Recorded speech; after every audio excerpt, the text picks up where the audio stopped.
Ce matin, nous avons la joie de nous réunir ici dans la présence du Seigneur. Et c'est lui que nous voulons accueillir en premier, notre Dieu, qui est présent, qui l'a promis et qui nous le montre toujours à nouveau. Bienvenue à chacun et à chacune pour ce culte et une bienvenue toute particulière à Dirk et Laetitia Held qui vont nous partager leur travail missionnaire en Pologne tout à l'heure. Je n'en dis pas plus, ils seront introduits par Étienne. Et voilà, que chacun, durant ce culte, se sente à l'aise d'exprimer sa foi et d'exprimer sa relation avec Dieu, avec ses mots, avec sa manière de le faire, de le vivre. Je vous invite à vous lever, nous voulons prier.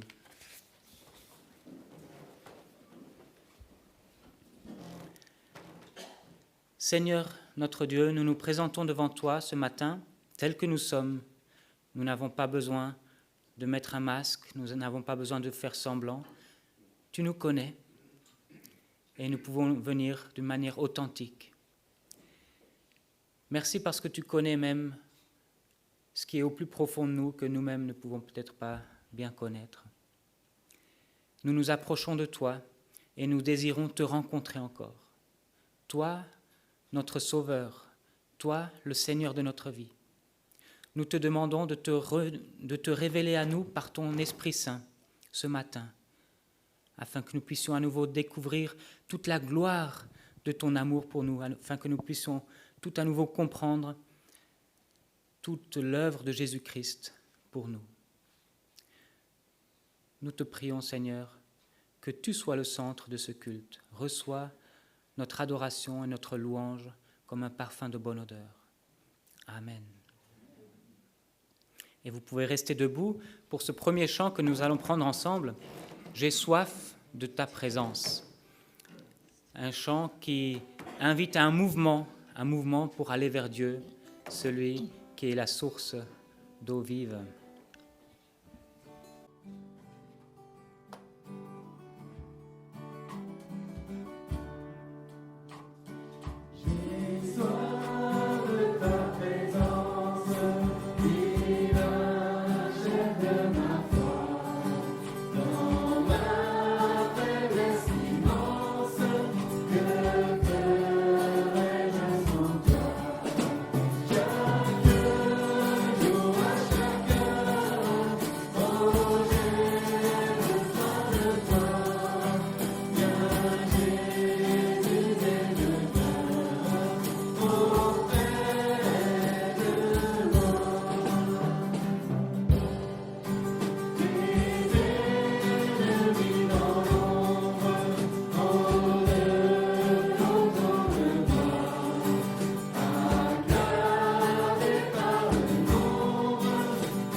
Dans une commune du sud de la France, le maire a décidé de repeindre le gazon qui est desséché, le gazon sur les ronds-points, et il veut même, après cette première expérience, repeindre encore beaucoup d'autres endroits de sa commune en vert, bien sûr, puisque le gazon est desséché.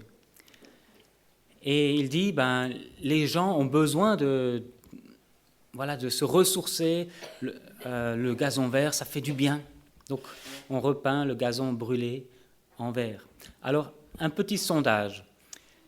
Qui trouve que c'est une bonne idée?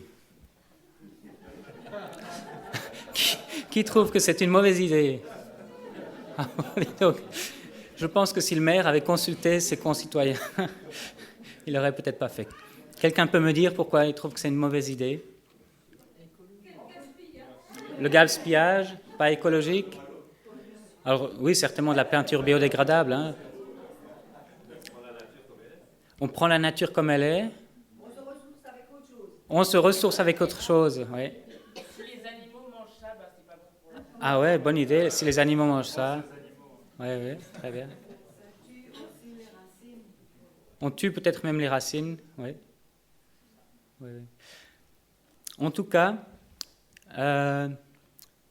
il préfère faire semblant que de prendre la réalité telle qu'elle est. Bien sûr, arroser toute l'herbe, ce n'est pas forcément une bonne idée non plus. Hein. Mais il préfère faire semblant et donner quelque chose pour se ressourcer qui n'est pas réel. Hein.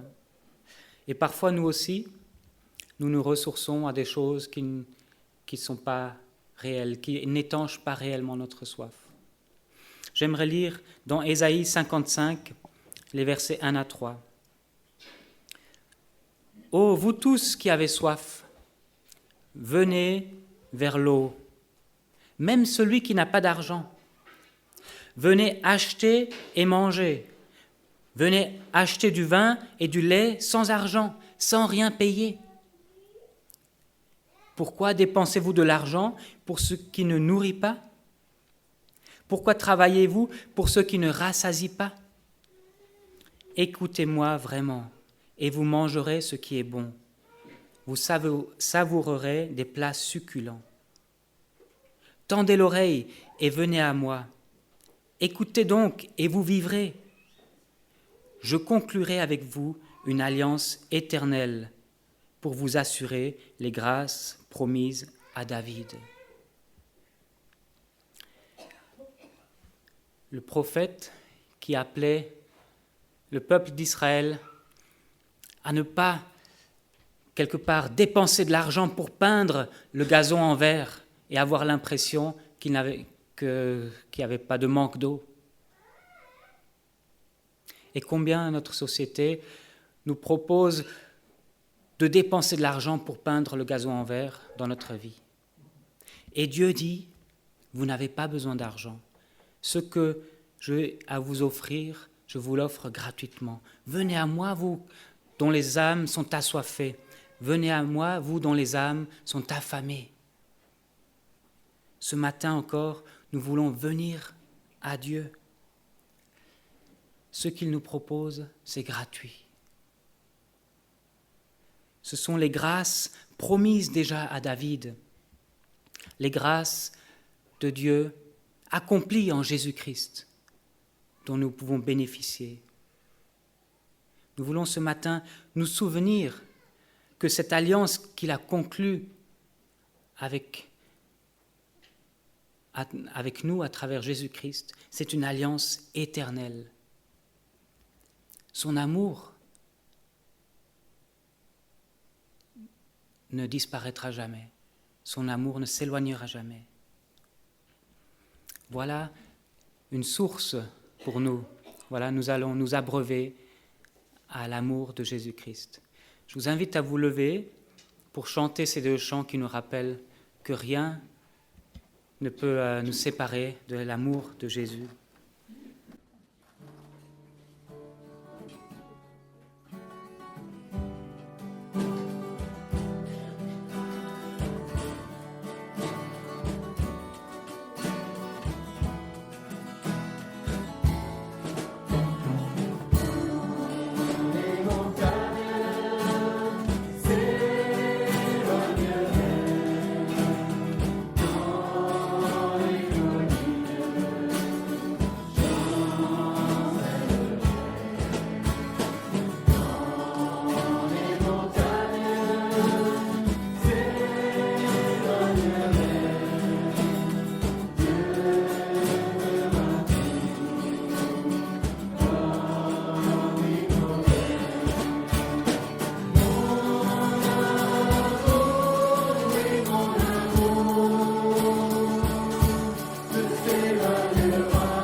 pouvez reprendre place. Et je vous propose maintenant un temps de prière où nous pouvons exprimer par nos mots cet engagement vis-à-vis du Seigneur. Nous voulons, voilà, dans ce temps de prière, dire à Jésus que nous voulons le suivre, que nous voulons marcher avec lui et lui obéir.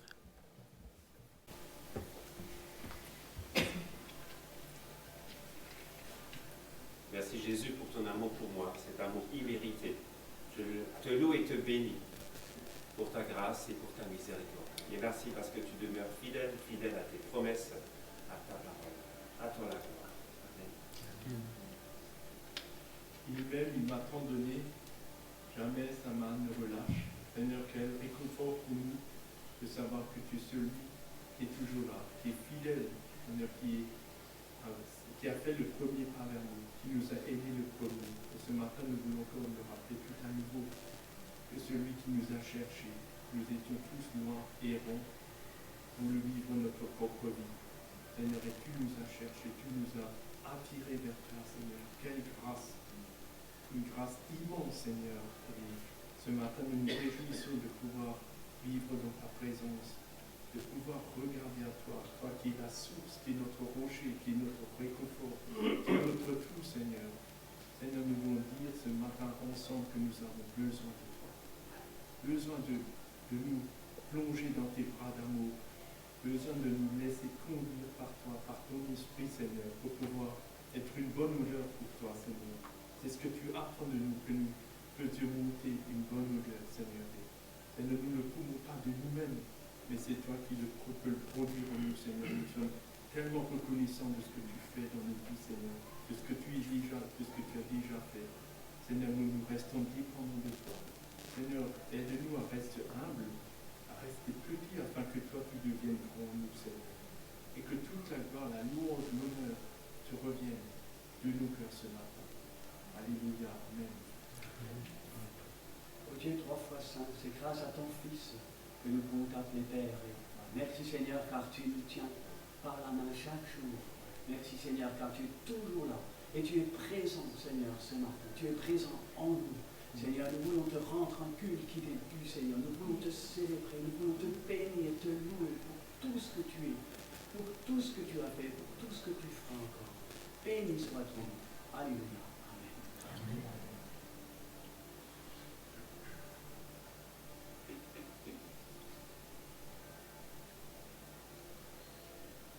Seigneur, de m'avoir poussé hors de mon ce matin pour venir. Et là, je regrette d'avoir parlé.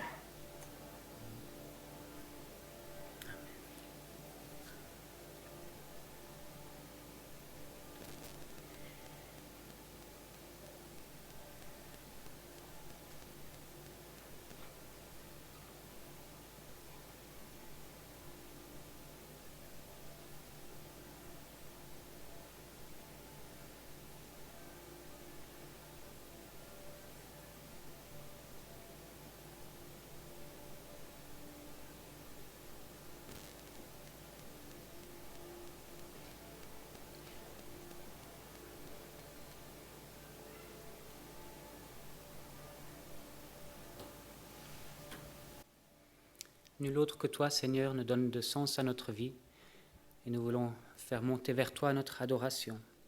Nous voulons marcher selon tes commandements, t'obéir. Nous voulons te laisser diriger nos vies. Et Seigneur, peut-être que nous nous sommes perdus en chemin, peut-être que nous sommes dans des phases de questionnement. Viens nous relever, nous reprendre par la main et nous ramener à toi. Merci parce que toi, tu restes fidèle quand nous sommes infidèles. Oui, tu mérites de régner dans chacune de nos vies.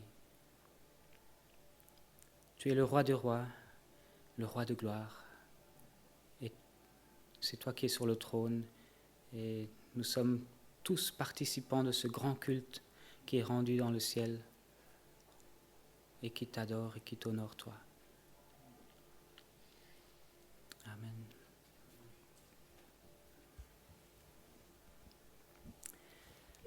J'aimerais donner quelques nouvelles de Rachel. Rachel qui a entendu l'appel du Seigneur et qui est partie en mission court terme avec la CIM pendant 3 semaines en Côte d'Ivoire. Et elle écrit. Ah oui, tu peux passer les photos simplement en boucle. Merci. Elle écrit « Hello, je vais très bien. Ma 2e semaine de voyage se passe très bien. De lundi à mercredi, on a organisé des matinées récréatives pour les enfants. C'était un défi parce qu'ils étaient entre 130 et 180 et très difficile à gérer. Mais c'était de très beaux moments aussi et la parole de Dieu a pu être annoncée chaque matin sous forme d'histoire. Jeudi, nous sommes allés visiter un village de tisserands. Leur savoir-faire, tout fait main, était très impressionnant. Et aujourd'hui, nous avons offert des visites médicales gratuites dans un village. Il y a eu beaucoup de patients. Durant leur attente, on leur prodiguait des conseils d'hygiène au micro, puis ils passaient par la consultation, le poste évangélisation et enfin le poste pharmacie. J'ai appris à prendre les constantes d'un patient. J'étais chargé de vérifier le poids, la température et la tension. Durant toute la semaine, nous avons été aidés par des gens de l'Église. On commence à bien les connaître, c'est si chouette. On est toujours super réjouis d'aller aux réunions de prière, aux cultes et de les retrouver. Ils sont super accueillants et attachants. Les autres gens du village nous ont aussi bien repérés. Ils ne manquent jamais une occasion de nous saluer. C'est le plus beau et le plus fort, je crois, les relations. Plus la nourriture qui est si bonne. Le calme de la vie ici et la si belle nature africaine. Je n'ai pas du tout envie de partir. Et c'est franchement très dur de réaliser que lundi déjà, nous prenons le car pour Abidjan, où nous passerons encore quelques jours avant le vol de retour. Elle nous envoie aussi quelques sujets de prière. Pour l'équipe, que Dieu continue de nous accorder sa force. La fatigue est bien présente et on est plusieurs à avoir été malades cette semaine. Pour l'église du village aussi, où nous sommes, à Ouolo.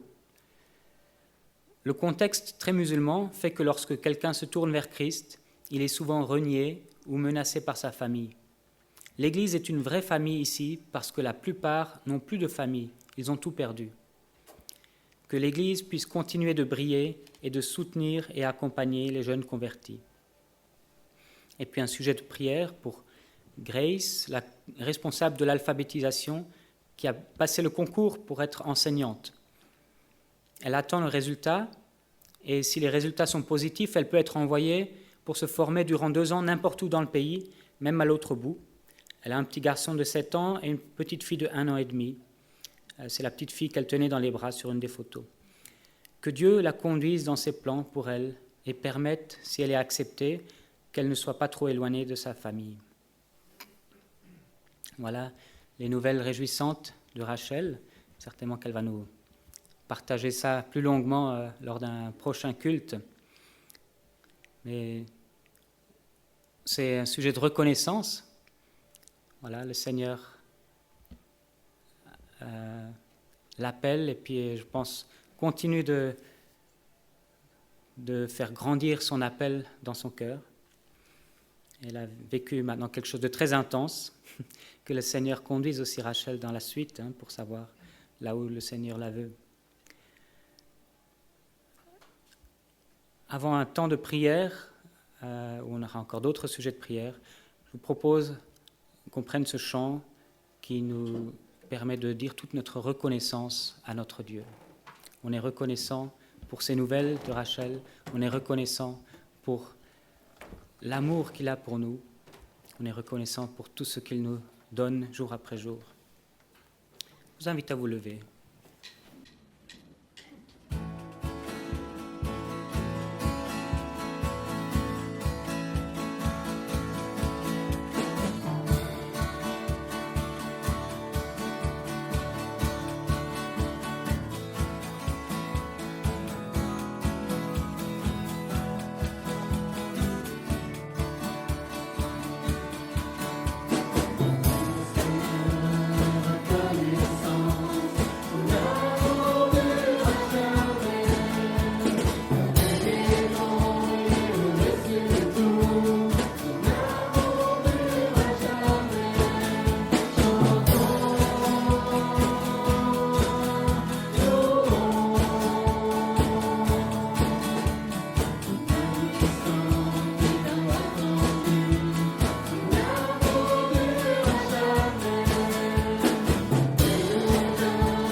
Vous pouvez reprendre place. Et nous prenons un temps de prière maintenant pour les sujets que Rachel nous a partagés. Mais un autre sujet que j'aimerais vous partager, c'est la santé du frère de Elisabeth qui va pas bien. Il a été hospitalisé cette semaine. Il a beaucoup de douleurs. Voilà, donc c'est le cancer qui avance et on ne sait pas exactement, ils ne savent pas exactement pourquoi et comment. Donc prions pour Jean-Marc, il s'appelle. Ouais. Voilà. Et puis vous avez certainement connaissance d'autres sujets de prière encore que nous voulons apporter devant le Seigneur.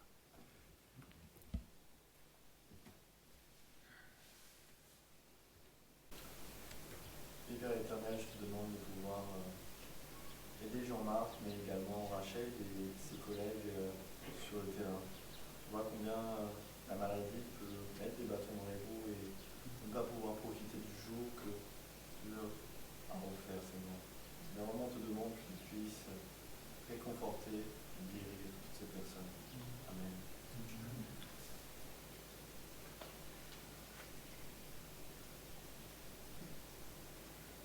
Merci pour ces nouvelles de Rachel.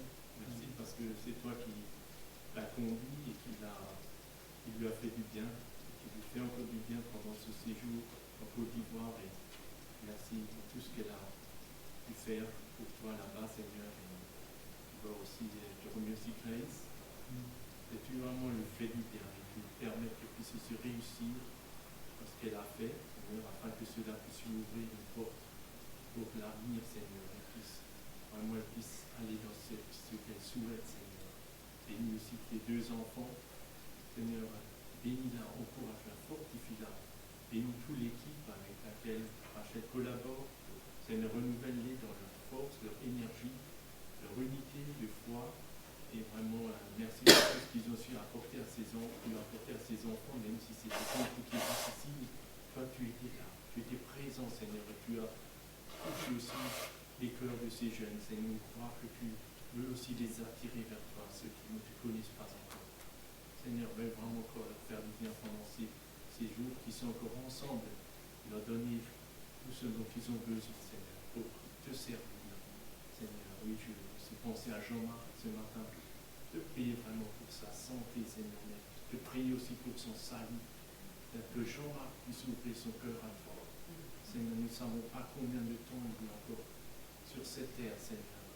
Si ce n'est pas toi qui interviens puissamment, Seigneur, toi tu peux aussi nous guérir, Seigneur. Nous voulons aussi prier ça, nous voulons croire, mais nous ne savons pas ce que tu as décidé, Seigneur. Mais nous restons soumis à ce que tu veux.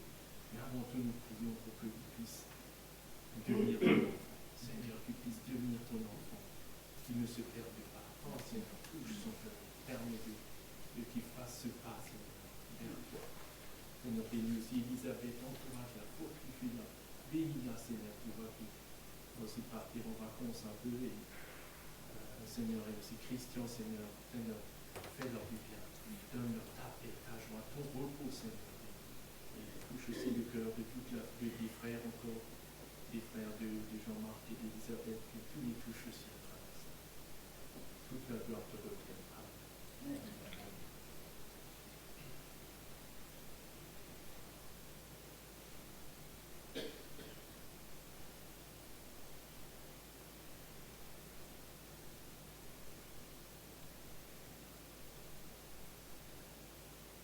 Seigneur, merci pour cette famille unie que nous formons en toi. C'est parce qu'on peut compter les uns sur les autres. Et tu vois que tu es en train de travailler, de faire ton œuvre au travers de Rachel en Afrique et de tous ses collègues, Seigneur. Que tu puisses continuer à les encourager, à les accompagner, que tu puisses continuer à œuvrer dans ce pays, qu'il puisse être un exemple de toi, Seigneur, là-bas. Que tu puisses aussi continuer à œuvrer dans le cœur de Jean-Marc et de tous ses proches, que tu puisses les accompagner dans cette épreuve, que tu puisses les soutenir, les encourager, leur donner la force, et que nous puissions aussi être là pour eux, que nous puissions aussi être là pour tous les autres qui ont aussi leur combat, leur propre combat qui ne sont pas peut-être exprimés, que tu puisses leur montrer que tu es présent, et que nous puissions aussi les soutenir, Seigneur. Rien n'est impossible, et nous voulons compter sur toi, sur ton œuvre, Seigneur.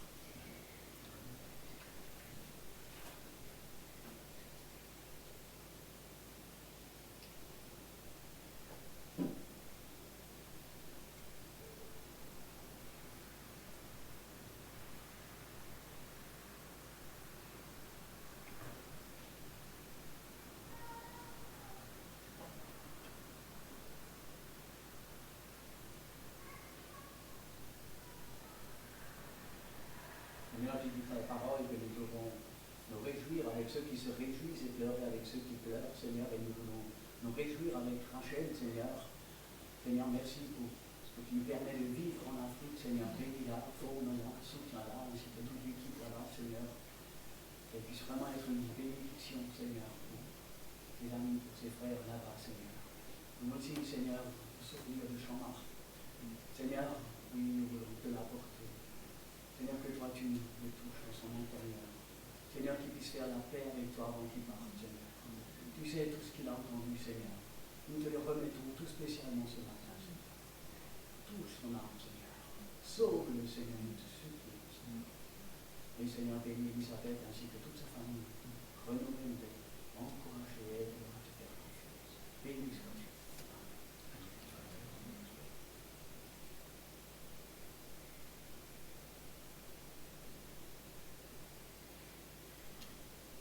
Seigneur, on voudrait vraiment te remercier pour Rachel, pour sa joie de vivre, pour son désir de servir. Et merci pour tout ce qu'elle peut vraiment vivre dans ce pays durant ces 3 semaines.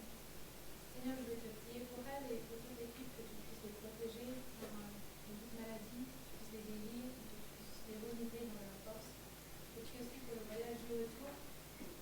Et c'est pas toujours facile de revenir après avoir vécu tant de choses. Je te prie déjà de l'aider à pouvoir revenir, à acquérir et à pouvoir aussi remettre tout ce qu'elle a vécu devant toi, Seigneur, que tu puisses la guider pour la suite. Vraiment, je te la donne, Seigneur. En ton nom, je prie.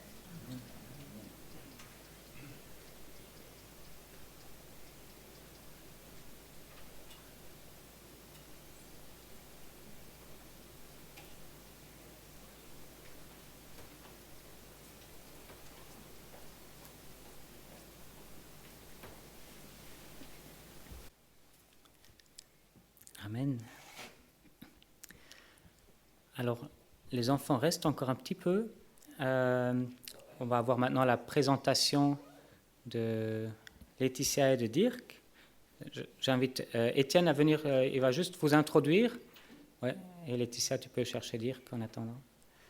Voilà. Étienne, tu peux venir. Et donc après leur présentation de leur mission, les enfants seront pris en charge par Béatrice. Et voilà. Et nous aurons la prédication ensuite en allemand de Dirk.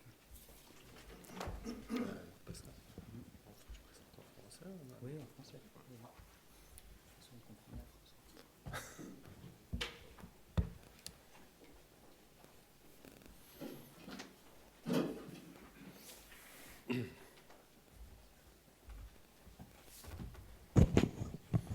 Voilà, alors comme déjà annoncé, je vous présente Dirk, qui est allemand d'origine, de la région de Dillenburg, né à Dillenburg, Mandelbach, et Laetitia, qui est de Bach, en Alsace, à côté de Andelot.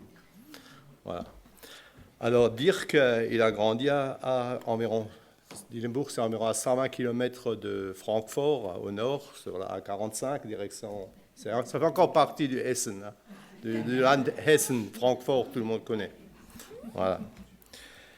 Puis, il a fait un master en mathématiques, hein, mathématiques.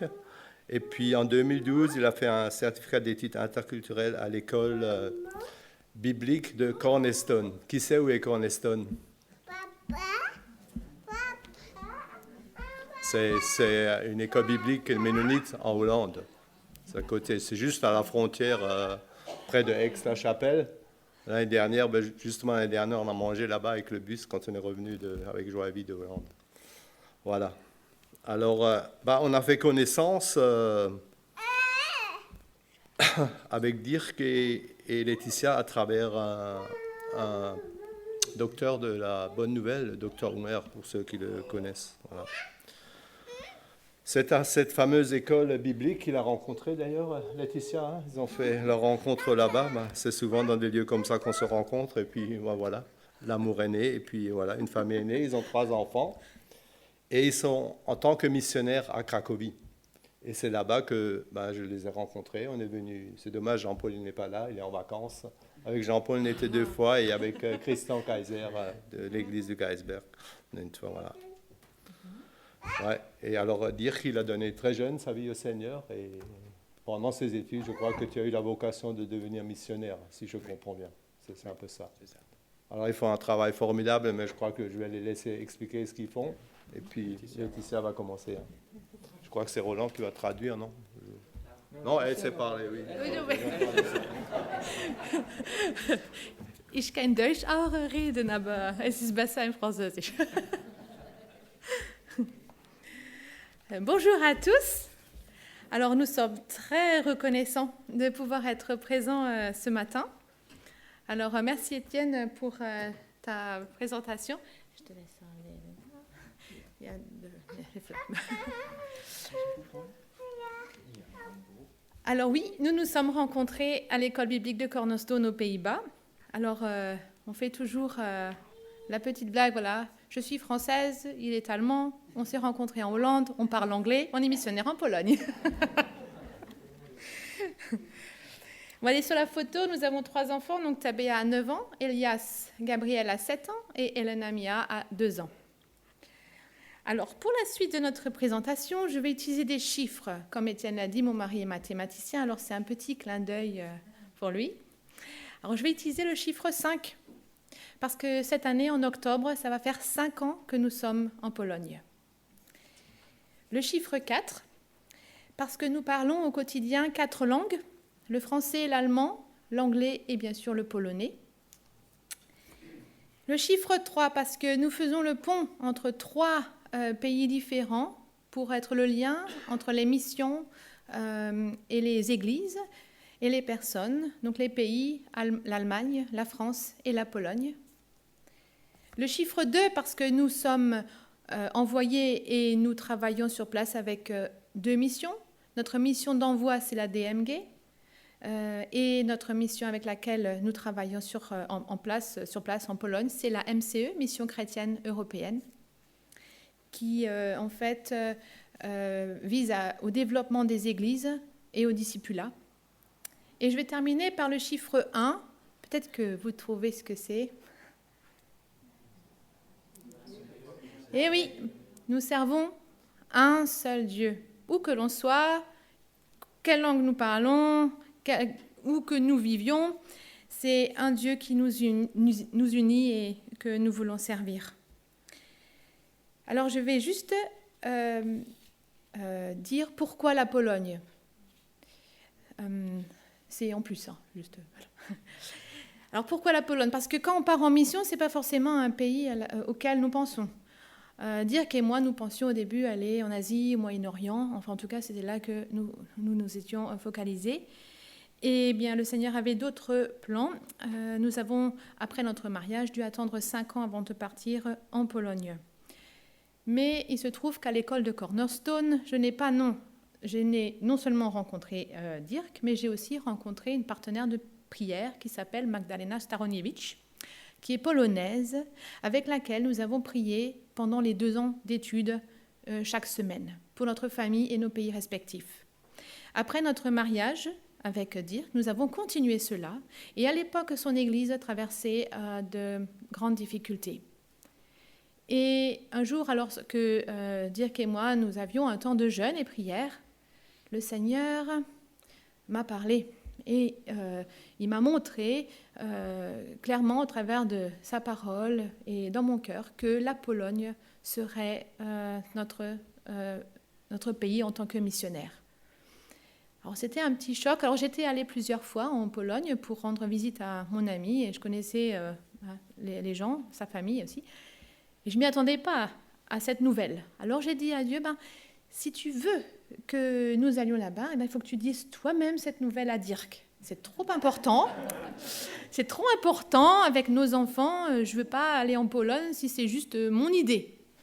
Et quelques temps après, alors que nous prions ensemble, Dirk et moi, pour cette église en Pologne, à la fin de ce temps de prière, Dirk, il me dit, en fait, ils auraient besoin d'un couple comme nous pour servir là-bas avec nos dons.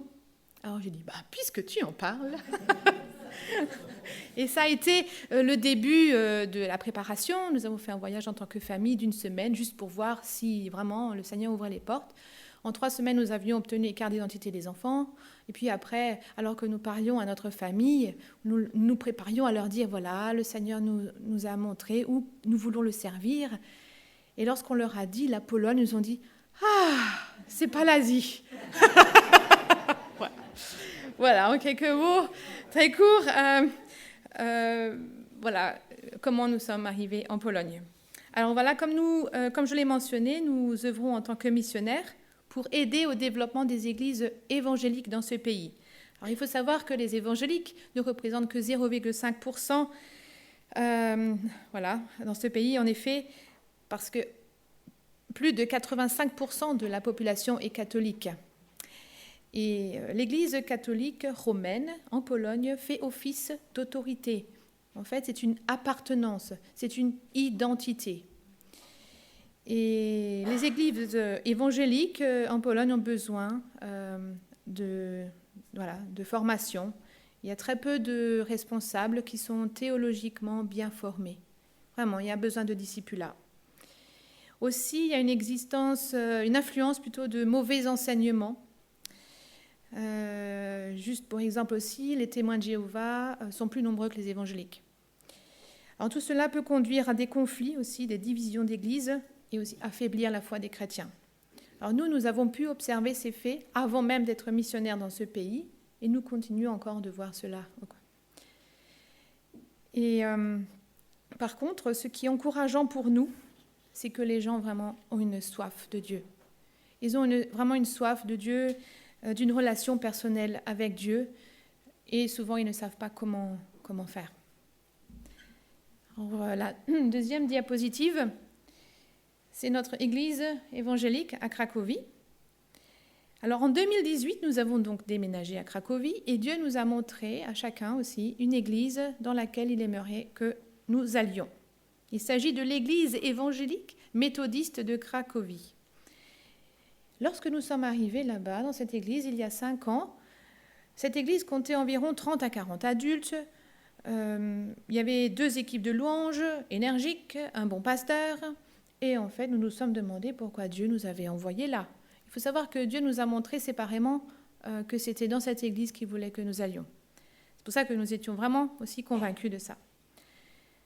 Aujourd'hui, la situation est différente. Au cours des 5 dernières années, beaucoup de choses ont changé. Certaines personnes de notre église ont quitté Cracovie et après la pandémie, tout le monde n'est pas revenu à l'église. Il y a 2 ans, notre pasteur a démissionné de son poste de pasteur et c'est aussi une des raisons pour laquelle certaines personnes ont quitté l'église. Une église en Pologne sans pasteur, ce n'est pas une église. Il y a eu des conflits et aussi des mécontentements donc à l'égard de l'église.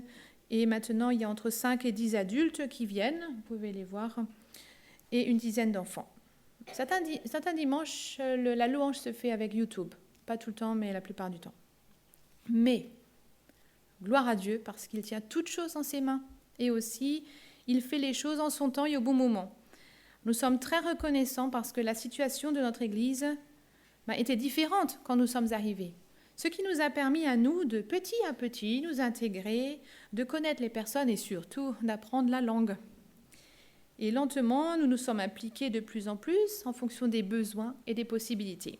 Aujourd'hui, Dirk fait partie du conseil d'église. Le conseil gère l'administration et les finances et l'organisation du culte.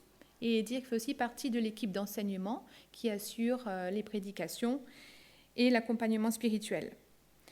Moi, j'établis des contacts avec les femmes de l'église, je leur rends visite, je fais du discipulat avec une des femmes et j'ai plusieurs fois aidé aussi à l'école du dimanche, à la louange. Et surtout, nous apprenons aux enfants à chanter. Ils n'ont personne qui leur apprend des chants, alors nous apprenons les chants en polonais et nous leur apprenons ensuite. Voilà. Et nous, depuis peu, le conseil a aussi instauré des temps de partage et de prière après le culte. Ça aussi, c'est nouveau. Amener la communion fraternelle, essayer de rassembler, de témoigner de ce que fait Dieu dans chacun durant la semaine et de prier les uns pour les autres. Ce n'est pas quelque chose de commun. Depuis février 2002, notre Église et nous-mêmes, nous sommes aussi impliqués dans le ministère auprès des Ukrainiens. Et nous sommes très heureux aujourd'hui d'être là pour vous dire toute notre reconnaissance pour votre aide et aussi votre générosité. Parce que nous avons été très encouragés, pas seulement nous, mais aussi notre Église à Cracovie, de la manière dont le Seigneur a utilisé notre Église, pourtant très petite, pour faire des choses, de grandes choses. Alors, je vais en parler plus tard, mais je vais continuer par notre quartier de Łagiewnicki, parce que ça, c'est notre deuxième champ missionnaire. Alors, nous habitons le quartier de Łagiewnicki dans la ville de Cracovie. C'est un quartier un peu en dehors de Cracovie. Et nous sommes très reconnaissants parce que, comme nos enfants vont à l'école du quartier, nous pouvons petit à petit entrer en contact avec les mamans et les personnes autour de nous.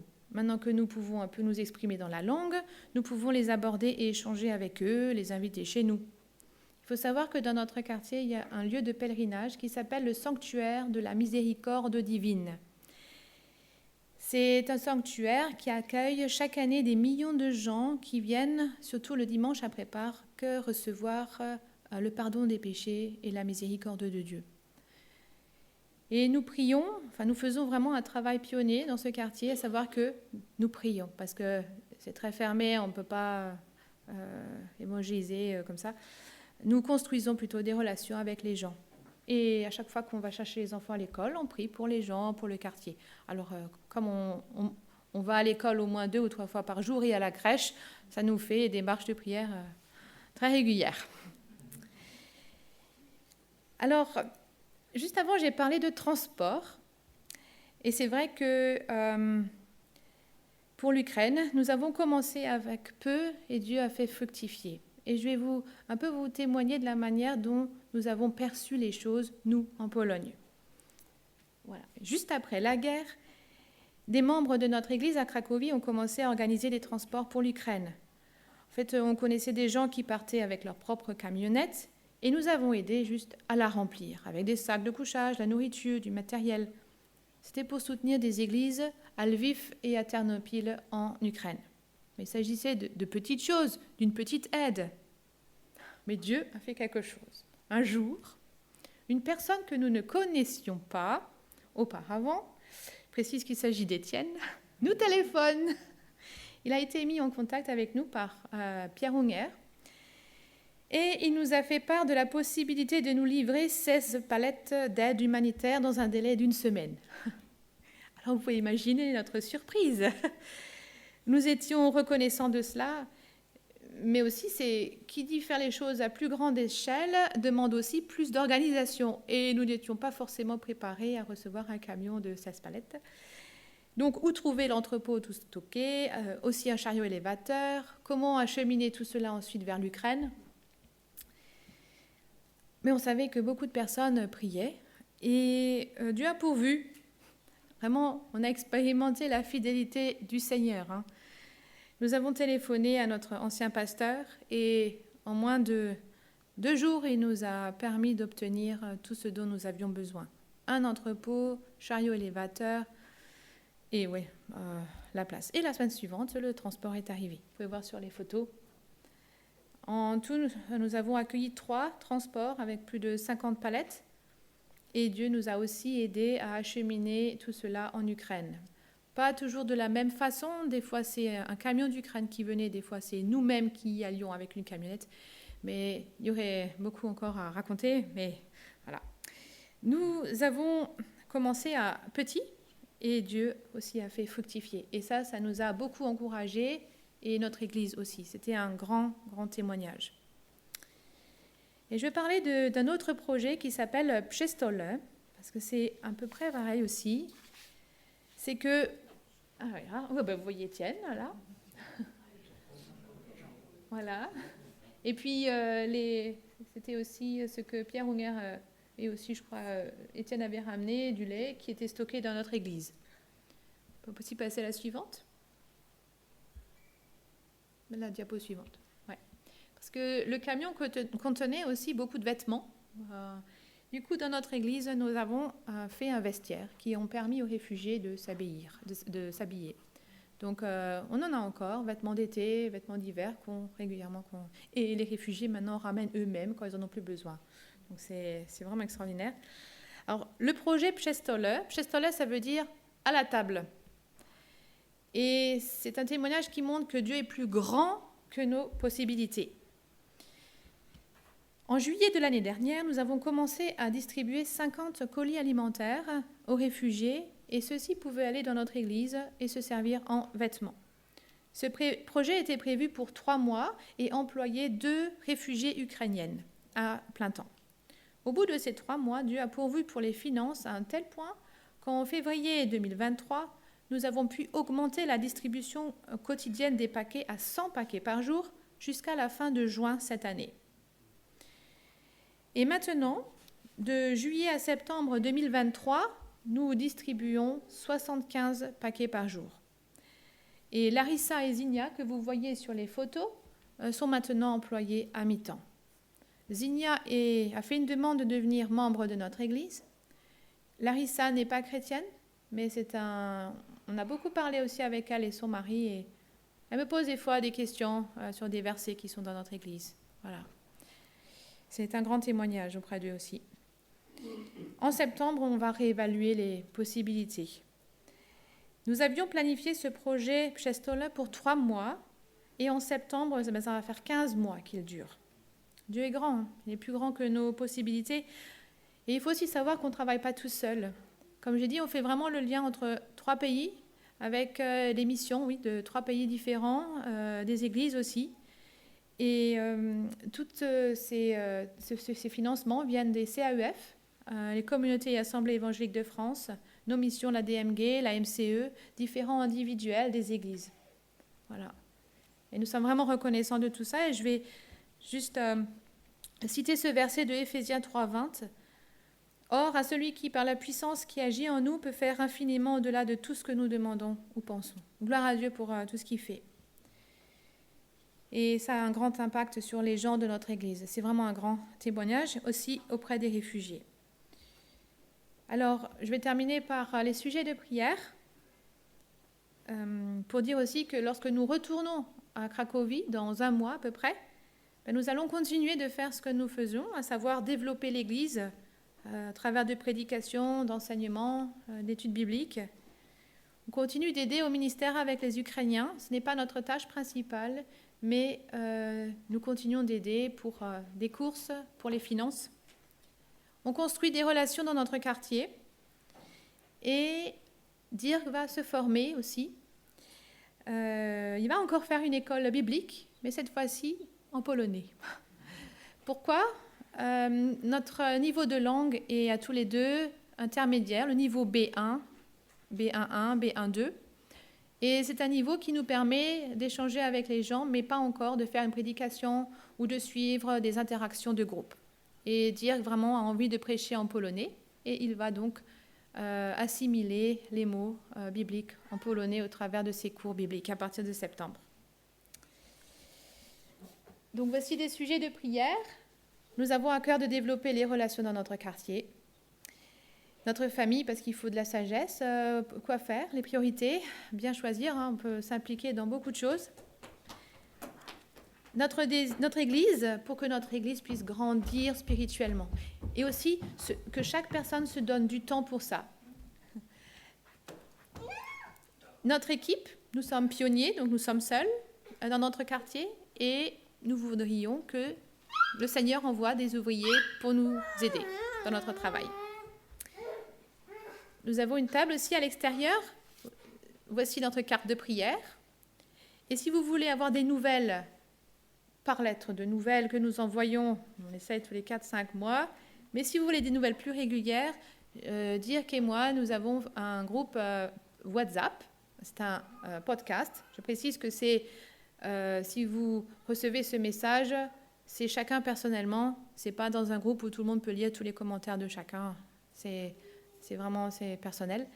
Et vous pouvez vous inscrire les coordonnées pour ce que vous souhaitiez. Voilà.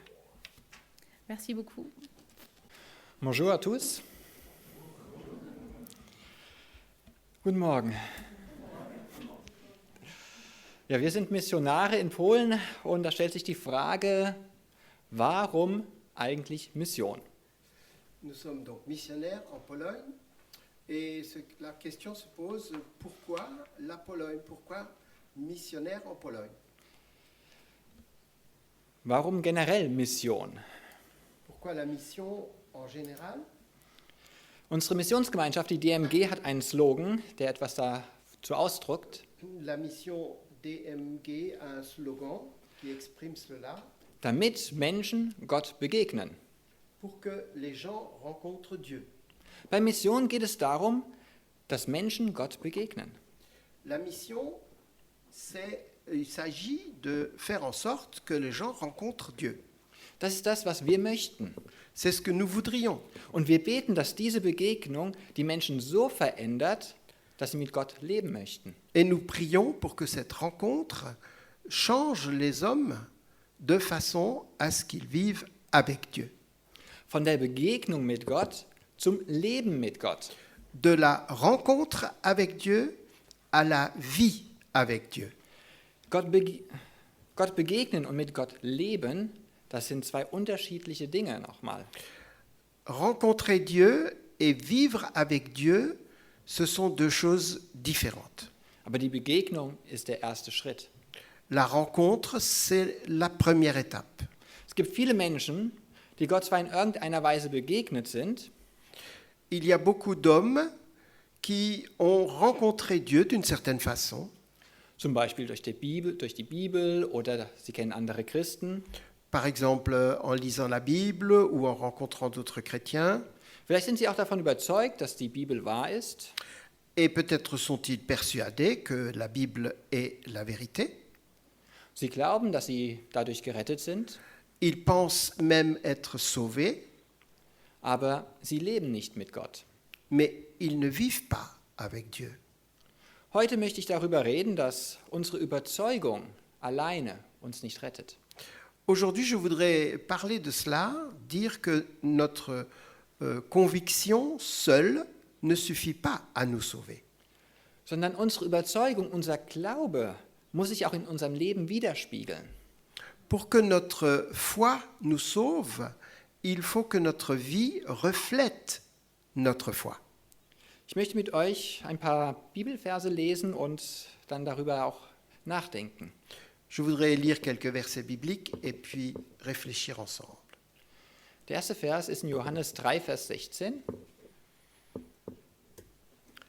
Car Dieu a tant aimé le monde qu'il a donné son Fils unique, afin que quiconque croit en lui ne périsse pas, mais qu'il ait la vie éternelle. Der nächste Vers ist in Matthäus 7, Vers 21. Matthieu 7, 21. Je le sais pas par cœur, celui-là. Ceux qui me disent Seigneur, Seigneur, n'entreront pas tous dans le royaume des cieux, mais seulement celui qui fait la volonté de mon Père qui est dans les cieux. Matthäus 12, Vers 50. Matthieu 12, 50. Car quiconque fait la volonté de mon Père qui est dans les cieux, celui-là est mon frère et ma sœur et ma mère.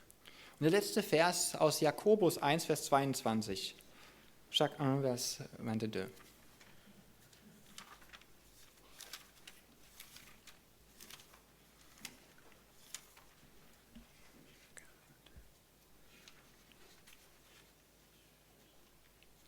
Mettez en pratique la parole et ne vous bornez pas à l'écouter en vous trompant vous-même par de faux raisonnements. Johannes 3, Vers 16 ist einer der bekanntesten Verse der Bibel. Jean 3,16 est certainement le verset le plus connu des chrétiens. Und er berührt das Kern des Evangeliums. Et il touche le fondement de l'évangile. Darin ist die christliche Hoffnung zu lesen. Il y a l'espérance chrétienne qui est contenue dans ce verset. Viele Menschen glauben an ein Leben nach dem Tod und für sie ist es wichtig, was nach dem Tod kommt. Beaucoup d'hommes croient en une vie après la mort et pour eux c'est important de savoir ce qui se passe après la mort. Die Menschen wollen in den Himmel. Ils veulent aller au ciel. Das ist auch in Polen so. Et c'est aussi le cas en Pologne. Die meisten Polen können auch Johannes 3, Vers 16 bestätigen. Et la plupart des Polonais peuvent aussi confirmer ce verset de Jean 3,16. Sie glauben, dass es wahr ist, dass Jesus Gottes Sohn ist. Ils croient que c'est vrai que Jésus est le Fils de Dieu. Sie glauben, er ist für ihre Sünden gestorben. Ils croient qu'il est mort pour leurs péchés. Aber für sie ist es auch wichtig, in der katholischen Kirche zu sein, um Seelenheil zu bekommen. Mais ils pensent aussi que c'est important d'être dans l'Église catholique pour recevoir le salut. Sie erfahren Gottes Gnade durch die Sakramente. Ils expérimentent la grâce de Dieu au travers de sacrements. Sakramente wie Taufe, Abendmahl, Firmung.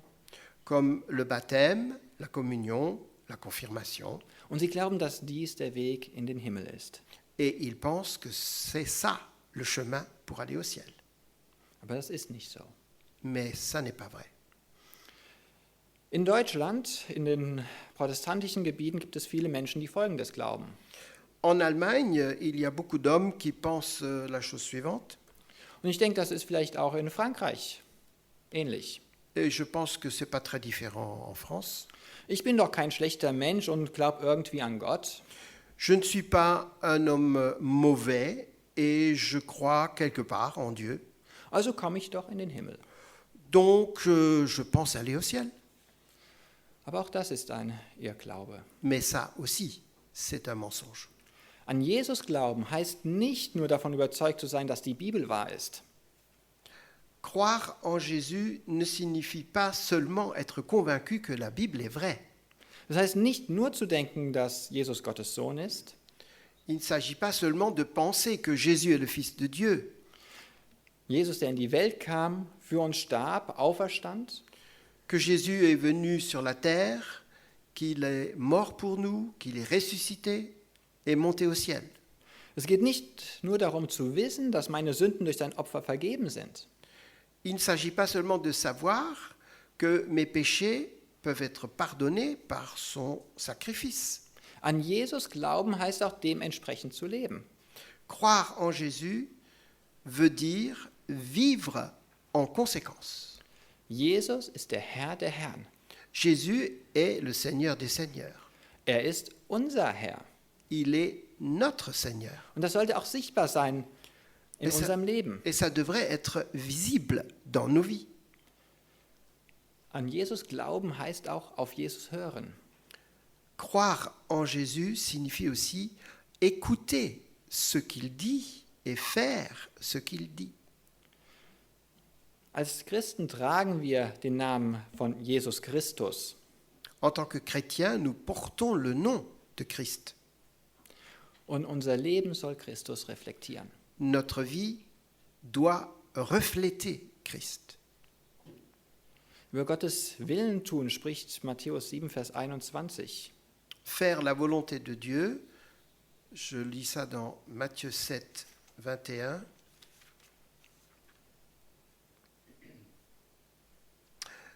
Ceux qui me disent Seigneur, Seigneur, n'entreront pas tous dans le royaume des cieux, mais seulement celui qui fait la volonté de mon Père qui est dans les cieux. Überzeugung und Bekenntnis allein retten nicht. De la persuasion, la connaissance et la persuasion ne suffisent pas au salut. Es ist auch wichtig, Gottes Willen zu tun. Il est important de faire la volonté de Dieu. Das ist, was dieser Vers ausdrückt. C'est ce qu'exprime ce verset. Matthäus 12, Vers 50 drückt es ähnlich aus. Matthieu 12, verset 50 l'exprime un peu différemment. Quiconque fait la volonté de mon Père qui est dans les cieux, celui-là est mon frère, ma sœur et ma mère. Jesus war in einem Haus und hat gepredigt. Jésus était dans une maison et il a prêché. Und seine Mutter und seine Brüder kamen. Et sa mère et ses frères sont arrivés. Und haben ihn sagen lassen, wir sind hier. Et voulaient lui parler. Nous sommes là. Die Familie ist sehr wichtig. La famille, c'est important. Jesus hätte auf seine Familie hören müssen eigentlich und rausgehen zu seiner Mutter. Normalement, Jésus aurait dû réagir et puis sortir et parler avec ses parents, sa mère. Und Jesus gibt diesen Vers als Antwort. Mais Jésus donne ce verset comme réponse. Meine Familie sind die, die Gottes Willen tun. Ma famille, ce sont ceux qui font la volonté de mon Père. Wir sind nicht als Christen geboren. Nous ne sommes pas nés en tant que chrétiens. Wir erben nicht das Himmelreich von unseren Eltern. Nous n'héritons pas le royaume de Dieu de nos parents. Sogar Maria und die Brüder Jesu kamen nicht in den Himmel, weil sie mit Jesus verwandt sind. Même Marie et ses frères ne sont pas arrivés au ciel parce qu'ils étaient de la famille de Jésus. Sie sind im Himmel, weil sie Gottes Willen getan haben. Ils sont au ciel parce qu'ils ont fait la volonté de Dieu und an Jesus geglaubt haben. et cru en Jésus. Auch der letzte der 4 Verse aus Jakobus redet darüber, dass wir Dinge tun sollen. Le dernier verset dans Jacques dit aussi quelque chose de semblable. Jakobus 1, Vers 22. Il faut que je le cherche à nouveau.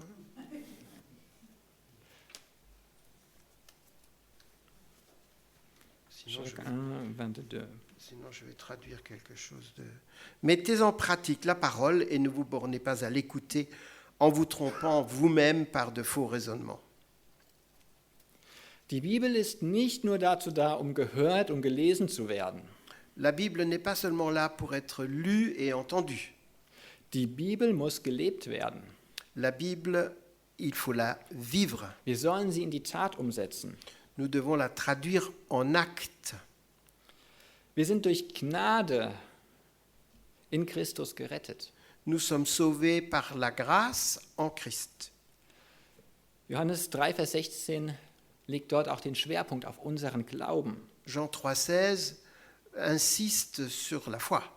Und nicht auf unsere Taten. Pas sur les œuvres. Alle, die an Jesus glauben, werden gerettet. Tous ceux qui croient en Jésus seront sauvés. Aber unser Glaube muss lebendig sein. Mais notre foi doit être authentique. Und er ist nur lebendig, wenn wir Gottes Willen tun. Et notre foi n'est vivante que si nous faisons la volonté de Dieu. Glaube und Überzeugungen führen auch zu einem entsprechenden Verhalten. La foi et la conviction sont nécessaires pour faire la volonté de Dieu. Ou doivent nous conduire à faire la volonté de Dieu. Und das gilt nicht nur, wenn es um Religion geht. C'est pas seulement une question de religion. Man sieht, dass Überzeugungen auch als Leben widerspiegeln bei anderen Dingen. Les gens qui Man kann es auch bei anderen Dingen sehen, dass Überzeugungen zu einem Lebensstil führen. on voit aussi dans d'autres registres de la vie que les convictions se traduisent en actes. Ich weiß nicht, ob es hier Fußballfans gibt. Je ne sais pas s'il y a des fans de foot parmi vous. Je pense qu'il y en a. Ja, Hände hoch, ja, ja. Ja, ein paar. Ja, ich kenne auch einen Fußballfan. Also ich kenne mehrere, aber einen möchte ich erzählen. Je connais aussi un fan de foot. Und über einen möchte ich erzählen, wie man das sieht, dass er Fußballfan ist. Je vais parler de quelqu'un qui est un fan de foot. Er ist ein authentischer Fußballfan. Un authentique, un vrai. Da wird nicht nur im Fernsehen das Spiel angeguckt. Alors, il ne regarde pas seulement les matchs à la télé. Ja, er ist Bayern-Fan. Il est fan, supporter du Bayern de Munich. Sondern, wenn möglich, wird das natürlich im Stadion angeschaut. Alors, si possible, il va au stade, il va supporter son équipe sur place. Und man sieht doch schon vorher, welches Team der unterstützt. Et on voit déjà à l'avance quelle équipe il soutient parce que... Warum? Der hat die entsprechende Kleidung an. Il a le costume adéquat. Der hat den Bayern-Schal. Il a l'écharpe. Der hat die Mütze auf. Le chapeau. Natürlich das Trikot. Le maillot. Und wenn das Spiel vorbei ist, et quand le match est fini, dann merkt man es an seiner Laune, wie sie gespielt haben. On voit à son attitude, à sa tête, comment l'équipe a joué. Es wird gejubelt und gefeiert, wenn sie gewonnen haben. Quand l'équipe a gagné, il y a des cris de joie et la fête. Und es wird gemosert und natürlich auf den Schiedsrichter geschimpft, et puis, wenn sie verloren haben. Et puis, s'ils ont perdu, on gémit et on s'en prend à l'arbitre. Und was erstaunlich ist, das Bayern-Fan sein ist ansteckend. Et puis, d'être fan de foot est contagieux. Seine kleine Tochter ist genauso Bayern-Fan wie er. Sa petite fille est exactement aussi impliquée dans le foot, est aussi fan de la même équipe. Ich bin auch Fußballfan. Je suis aussi un fan de foot. Aber kein authentischer. Mais pas un fan authentique. Deswegen würde ich mich auch nicht als Fan bezeichnen, sondern eher als Sympathisant. Et donc je me considérerais pas vraiment comme un fan, mais plutôt comme un sympathisant. Ich kenne die Fußballregeln. Je connais les règles du foot. Ich weiß sogar, was Abseits ist. Je sais même ce que c'est être hors jeu. Ich schaue mir aber nur mal von Zeit zu Zeit die Ergebnisse an. Mais je ne regarde que de temps en temps les résultats. Und ich freue mich, wenn es meinem Team, den Frankfurtern, et je me réjouis quand mon équipe, donc de Francfort, gagne ou est bien placée. Aber wenn das nicht so ist, ist das auch nicht schlimm. Mais quand ça n'est pas le cas, eh ben c'est pas si grave. Als Kind bin ich mal Frankfurt-Fan geworden. En tant qu'enfant, je suis devenu fan de foot et de mon équipe. Ich komme aus dem Bundesland entsprechend. Ne? Et je viens d'Allemagne. Und ja, ich bin einfach Fan geblieben. Ou de Hessen. Et je suis resté fan moyen. Und ich denke mir, Christsein ist ähnlich wie Fußballfan sein. Je pense qu'être chrétien a des ressemblances avec être un fan de foot. Es gibt Christen, die sind so Christen, wie ich Fußballfan bin. Il y a des chrétiens qui sont chrétiens comme moi je suis fan de foot. Man könnte eher sagen, sie sympathisieren mit dem christlichen Glauben. Ils sont plutôt des sympathisants de la foi chrétienne. Sie sind vielleicht davon überzeugt, dass die Bibel wahr ist. Ils sont peut-être persuadés que la Bible est la vérité. Sie kennen auch die Regeln. Ils connaissent les règles chrétiennes. Also sowas wie das Doppelgebot der Liebe. Ils connaissent la double loi de l'amour. Sie freuen sich, wenn es einen schönen Gottesdienst gibt. Ils se réjouissent pour un beau culte. Sie feiern die christlichen Feste. Ils fêtent les différentes fêtes chrétiennes. Aber das ist eigentlich auch dann schon alles. Mais c'est à peu près tout. Sie sind als Kind christlich geworden. Ils sont devenus chrétiens en tant qu'enfants. Und sie sind es eben auch heute noch so. Et les choses n'ont pas changé aujourd'hui. So wie bei mir Frankfurt-Fan. Comme moi avec mon équipe de foot de Francfort. Was Gott aber möchte, ist, dass wir authentische Christen sind. Mais ce que Dieu voudrait, c'est que nous devenions d'authentiques chrétiens. Glauben und Verhalten, das gehört zusammen. La foi et le comportement doivent être en harmonie. Wenn wir davon überzeugt sind, dass wer Jesus ist, si nous sommes convaincus de qui est Jésus und davon, was getan hat, et de ce qu'il a fait, dann hat das Auswirkungen auf unser Leben. Alors ça doit avoir des conséquences sur notre vie. Wir können nicht auf der einen Seite sagen, dass Jesus unser Herr ist. Nous ne pouvons pas dire d'un côté que Jésus est notre maître.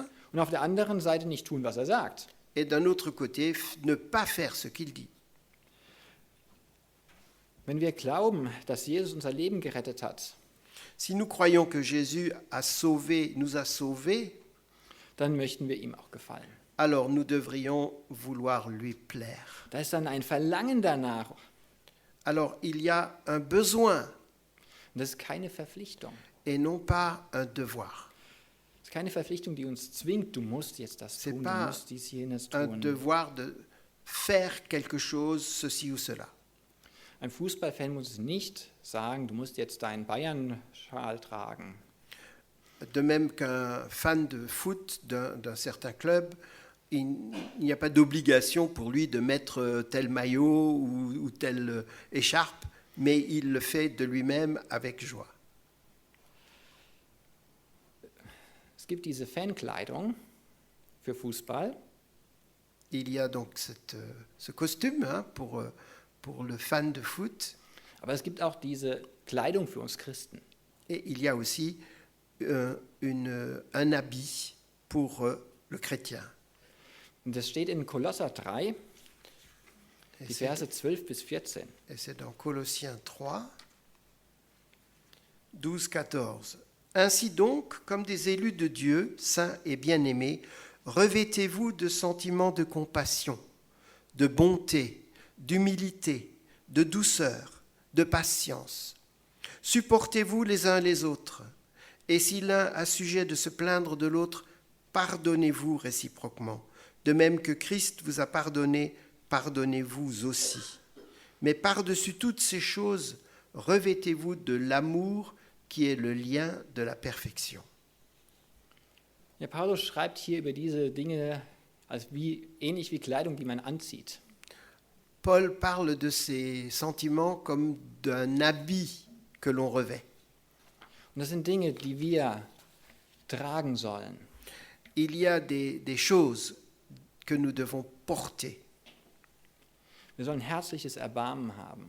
Nous devons avoir la compassion, une compassion sincère. Freundlichkeit. De l'amitié. Demut. De l'humilité. Sanftmut. De la douceur. Geduld. De la patience. Vergebung. Du pardon. Und die Liebe. Et l'amour. Was ich so genial finde bei Gott ist, was ich gut finde bei Gott, ce que je trouve bien avec Dieu, dass wir mehr als Fan sein dürfen. C'est que nous pouvons être plus que des fans. Die Fans, die sind im Stadion und die schauen zu. Les fans de foot, ils sont dans le stade et ils regardent. Gott möchte, dass wir mitspielen. Mais Dieu voudrait faire de nous des acteurs, des participants.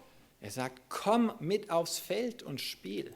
Il nous dit, venez sur le terrain et jouez. Das heißt, Gottes Willen tun. C'est-à-dire faire la volonté de Dieu. Wir sind eingeladen, Gottes Reich zu bauen mit ihm. Nous sommes invités à construire le royaume de Dieu avec lui. Die Verse vorher haben darüber gesprochen, wir sollen Gottes Willen tun. Les versets que nous avons lus nous disent comment nous devons vivre notre vie chrétienne. Römer 12, Vers 2 spricht davon auch, wie können wir Gottes Willen erkennen? Romains 12, vers 2.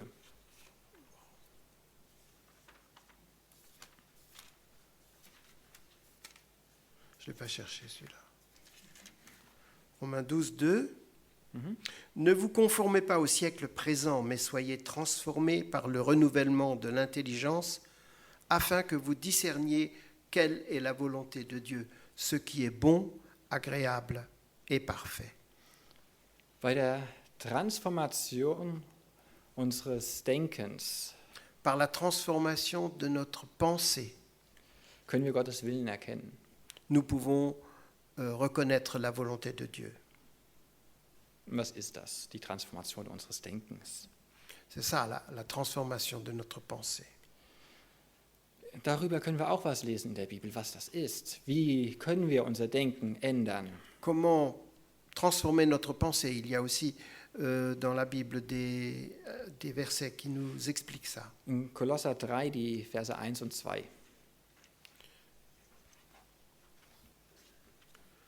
Colossiens 3. 1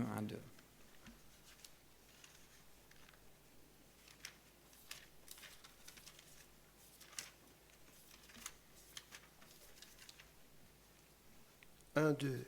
Si donc vous êtes ressuscités avec Christ, cherchez les choses d'en haut, où Christ est assis à la droite de Dieu.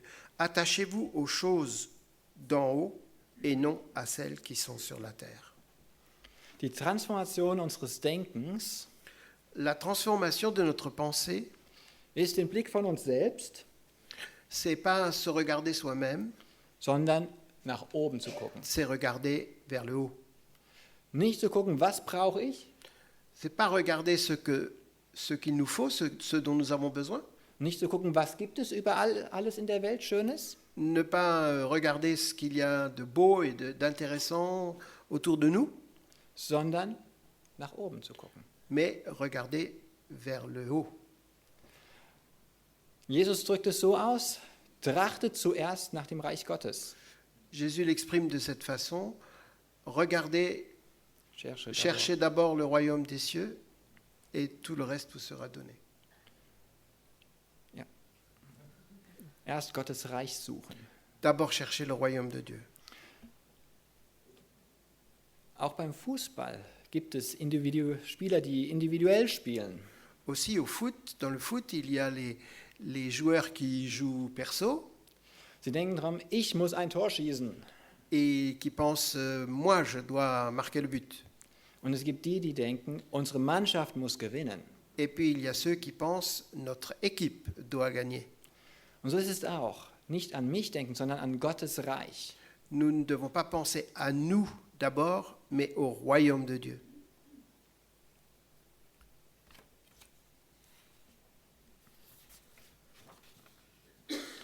An Jesus glauben ist nicht nur eine Überzeugung, Croire en Jésus n'est pas seulement une question de persuasion ou de conviction, sondern es bedeutet auch entsprechend zu leben.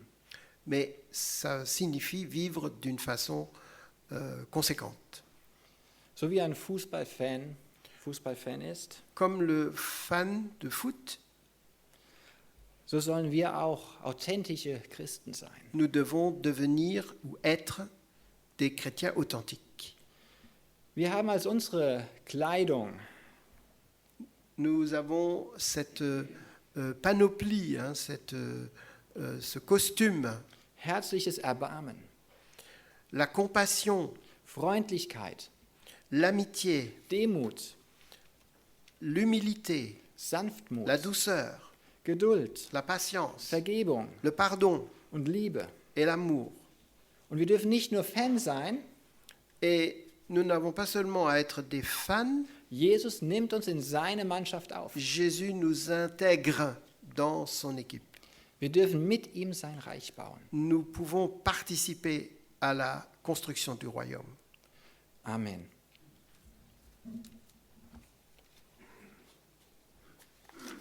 Merci beaucoup. Je t'en prie.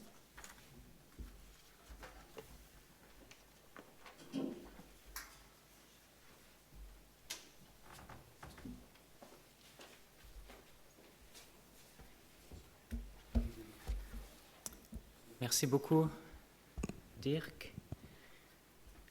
Et je propose que quelqu'un prie pour Dirk et Laetitia et les sujets qu'ils nous ont présentés. Merci.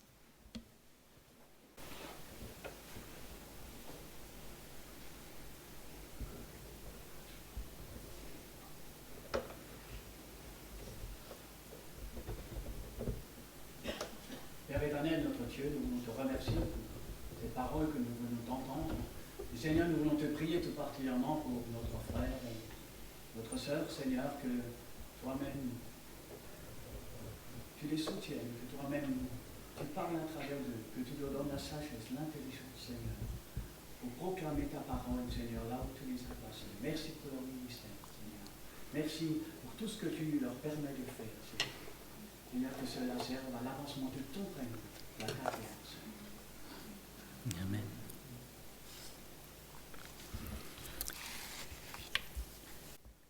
Alors, avant de prendre un dernier chant, nous allons encore, je vais encore donner quelques annonces qui reflètent aussi notre vie d'église, qui est riche même en été. Vous vous souvenez que Laurent et Aurore se marient le 19 août et vous êtes tous invités au mariage qui sera à Bouxwiller, mais aussi au vin d'honneur qui sera entre Bouxwiller et ici, donc sur le chemin de retour. Et pour des questions logistiques, Laurent aimerait savoir un peu combien de personnes viennent. Il y a une liste à l'entrée qui vous permet de vous inscrire. Après, vous avez le droit de venir, même si vous n'êtes pas inscrit. Mais ça l'aidera un petit peu de savoir s'il y a beaucoup de monde ou pas.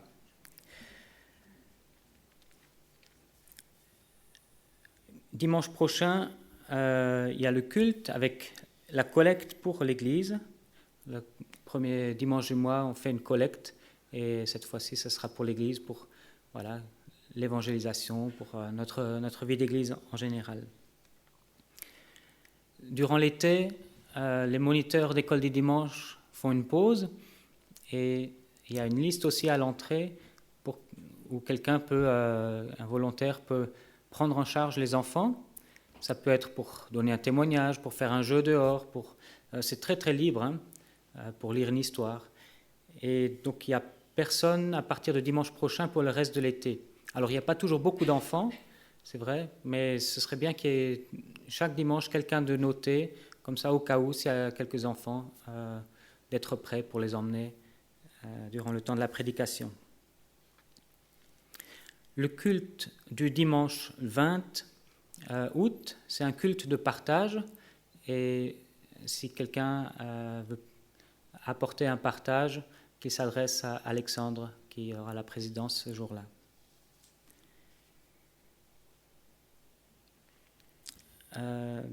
Nous allons déménager aussi, et ça on aura un camion, Étienne ramène un camion ici le 14 août au soir, et le 16 août, on va sur Saverne.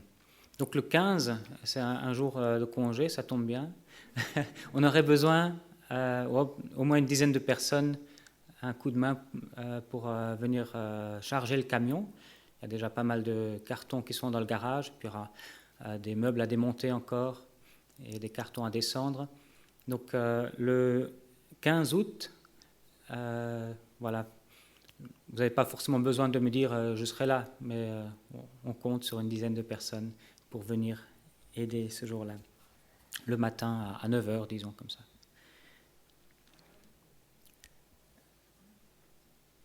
Alors, dimanche prochain, la réunion de prière, c'est le matin, c'est ça. Voilà. Pas comme c'est écrit dans le programme, mais c'est le matin. Nous avons aussi la comédie musicale qui approche, c'est dans 2 mois, le 30 septembre. Donc la comédie musicale avec l'équipe des Fabricants de Joie, donc Jeunesse en Mission Suisse, qui arrive, Gladys Hallward. C'est l'histoire d'une missionnaire. Et j'aimerais simplement vous encourager à déjà prendre les billets. Il y a aussi encore 2 CD de cette comédie musicale qu'on peut acheter qui sont à l'arrière. Ça permet de connaître les chants en avance. Et vous rappelez les deux objectifs de cette comédie musicale. Un des objectifs, c'est que l'histoire de cette missionnaire puisse aussi, à travers cela, que le Seigneur, à travers cela, puisse susciter des vocations. Je crois que c'est vraiment important de raconter régulièrement ce que les missionnaires vivent pour que ceux qui sont dans leur pays, dans leur famille, dans leur village, se posent aussi la question, est-ce que le Seigneur m'appelle? Tout comme Rachel s'est posé la question, est-ce que le Seigneur m'appelle? Et dire que Laetitia nous ont expliqué comment le Seigneur les a appelés. Voilà, je crois que c'est important pour les chrétiens aussi, cette comédie musicale. Et puis c'est important aussi pour les non-chrétiens. Des non-chrétiens qui peuvent, à travers l'histoire de cette missionnaire qui était en Chine, qui avait vécu des choses extraordinaires, que les non-chrétiens puissent se dire « Ah oui, il y a un Dieu qui existe, qui intervient dans la vie des gens, qui change les choses, qui transforme les vies. » Et qu'à travers cela, ils puissent faire une rencontre avec Dieu. Ouais. Donc, invitez aussi largement autour de vous avec les flyers. Voilà, je fais le tour des annonces pour les prochaines semaines. Je vous invite à vous lever pour chanter un dernier chant. C'est Yahweh. C'est le chant qui se base sur le psaume 23. L'Éternel est mon berger.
vous laisse ce verset dans Jérémie 17, verset 7.